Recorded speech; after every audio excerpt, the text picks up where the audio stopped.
Alright, so you guys heard me gush over Kung Fu Panda. You know that I love the movie and the visuals and the jokes and the characters and so forth. So, that's putting a lot of pressure on its sequel, Kung Fu Panda 2. And what I think of that? Honestly, it's even better than the first. That's right, I think this one is not only as great as the original, but it surpasses it. I think the first one already set the bar pretty high. It ups the jokes, it ups the action, it ups the characters, it even ups the drama.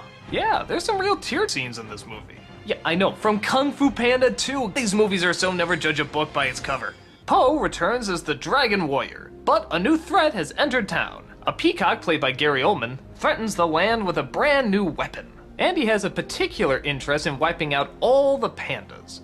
Why? Because a prophecy foretold that a panda is the only thing that will destroy him. He wants to take back the land that he says is rightfully his. So Po and the Fearsome Five go to fight him off. But discover not only does he have a greater army than they expected, but they also figure out the secret of Po's backstory and the reveal of his parents. Rather than just tell the same story in the first one or rehash anything, they actually decide to continue the story like a good sequel should. Po is not only learning more as a person, but he's also learning more in his technique. And the Fearsome Five aren't just making fun of him anymore, they actually legitimately respect him. I even think there's a very good, real, believable friendship between him and Tigress. And again, all the techniques have a very heavy lean towards actual martial arts philosophy and ethics. This one leaning towards learning to conquer yourself before you conquer your enemy. Remember how I said in the first film the villain was a little weak? This one is the exact opposite. This is a great villain. He has a fantastic backstory. He has a great design. He has a devious voice. But they still managed to get some good comedy out of him too. I envisioned it a little to the left. Perfect. With the weapon by my a little bit more.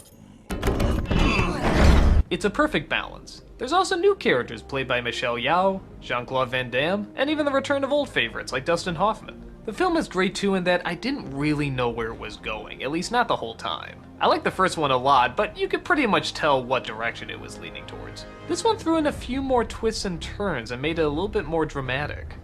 I actually heard people crying at some scenes in this movie. Yes, Kung Fu Panda 2 starring Jack Black actually made people cry in the cinema. That's a impressive feat.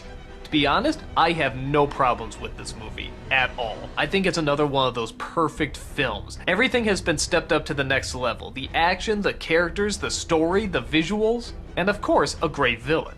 However, is there a downside? Yes, there is. It came out the same weekend as Hangover 2. So, everyone went to see the same rehash that wasn't even really that funny in the first one, instead of seeing this really funny, really smart, artistically put together film. And what everybody say about the Hangover 2? Yeah, it sucked. It was just Hangover 1 again. What everyone say about Kung Fu Panda 2? That was good. It wasn't just Kung Fu Panda again. But no, everyone went to see Hangover 2 and that movie. If they don't make a Kung Fu Panda 3 because of this, I will be really And the end indicates that there's going to be a sequel. With 2 films this good already under their belt, they better make it. I don't even know what else to say without giving away too much. I just adored it. It's a film series that just keeps getting better and better, and I pray it continues to do exactly that. If you liked the first one, then you're definitely gonna love the second one.